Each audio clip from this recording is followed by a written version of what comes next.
আসসালামু আলাইকুম, সবাই কেমন আছেন? একটা পড়ন্ত বিকেল নিয়ে চলে এলাম। আর এই যে আপুদের বাড়িতে এসেছি বিকেলবেলা থেকে আর কি। এটা পরের দিন বিকেলবেলা আর কি। সবাই মিলে খুব আনন্দ আর মজা করছিলাম, একটু হাঁটতে আসলাম আপুদের বাড়ির পাশে। আর এই যে পরের দিন সকালে আপু গরম গরম দুধ চা বানিয়েছিল। আর শীতের সকালে গরম গরম দুধ চার সাথে বিস্কিট ভিজিয়ে খেতে ভালোই লাগছিল।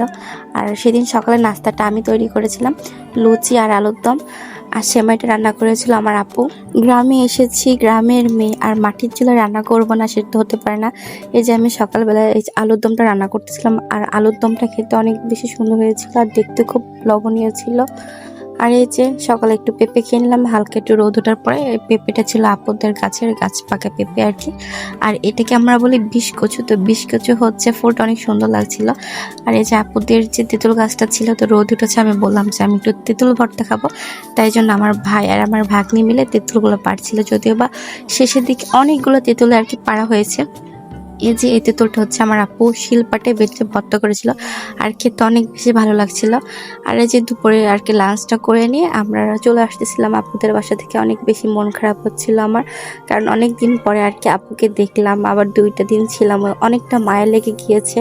আর আমার ভাগ্নিটা অনেক বেশি ছোট, ওকে রেখে আসতে আরও বেশি মন খারাপ হচ্ছিল। আসার সময় আর কি এত পরিমাণে খারাপ লাগছিল যে কান্না চলে আসবে। তবে যদি আমি কান্না করে দিই তাহলে আমার আপু আরও বেশি কান্না করে দিবে, কারণ আমার আপু আমার থেকে আরও বেশি। তাই জন্য আর কি চলে আসছিলাম। তো আসার সময় অনেক পরিমাণে খারাপ লাগছিল, কারণ অনেক দিন পরে দেখলাম, 2টা দিন ছিলাম, প্লাস আবার চলে আসতেছি। আবার কবে দেখা হবে জানি না, তবে আপুকে খুব মিস করব, আমার ভাগ্নেকে খুব মিস করব। এই 2টা দিন আমার জীবনে একটা সুন্দর স্মৃতি হয়ে থাকবে। আর এই যে আসার সময় আর কি বিকেলবেলায় ভালো লাগছিল, তো একটু মন খারাপ হচ্ছিল। 2 দিন আগে বিকেলবেলায় রাস্তা দিয়ে যাচ্ছিলাম, আবার 2 দিন পরে রাস্তা দিয়ে আর কি চলে আসতেছিলাম। আর এই যে একটু আগে যে জায়গাটা পার করলাম, ওই জায়গাটার নাম হচ্ছে সেলফি মোড়। ওইখানে একটা কফি শপও আছে, জানি না সেলফি মোড় জায়গাটা কেন দিয়েছে, তবে জায়গাটা ভালোই আর কি, নিরিবিলি সুন্দর। আর এই যে দেখতে দেখতে নানিদের বাড়ি চলে এলাম।